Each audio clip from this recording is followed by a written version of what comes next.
Hey, I'm a therapist, and one of the biggest things I see with my lady clients is just how they try and micromanage their men, being super focused on the relationship and the dynamics within it, and giving two but getting one, maybe giving five but getting three back, right? There's a real complete imbalance in the relationship where she's super focused, as I say, and he's not so much focused on the connection, the flow of love in the relationship. And so she'll try and micromanage things as best she can.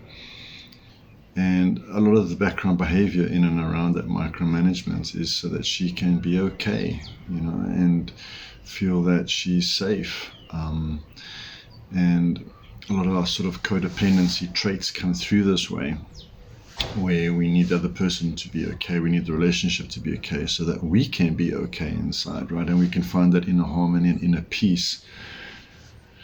And I want to highlight that in today's video, that there's so many of us that want to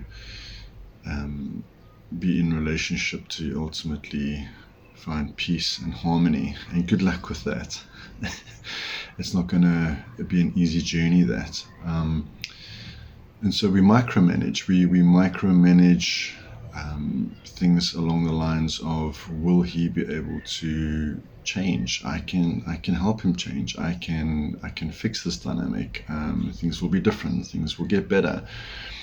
We use a lot of positivity, and we, at the end of the day, bypass a lot of realities, unfortunately, and that is often that this person is just not equipped to be in relationship with us. In other words, they could well be willing, but they're not able to meet you in the relationship dynamic that you're really looking for. And I think that realistic check-in is so crucially important, to have that ability to be able to move away from the feelings sometimes and just look at the facts and know what to look for.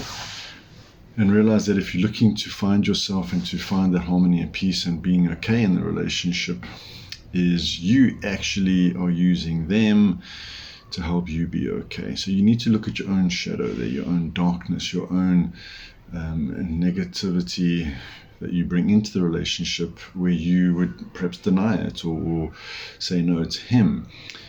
Can you be so sure that it's not you? And look, a lot of the work that I do as a therapist is to help people ascertain a clear view and understanding and an architecture for what's happening in the relationship, so that they can get the clarity. These things are difficult to navigate generally on any good day, and so it's important to be able to realize that when we're micromanaging, you'll find throughout the day you'll have a lot of intrusive thoughts, meaning you'll be thinking a lot about the other person, or what are they up to, what are they doing.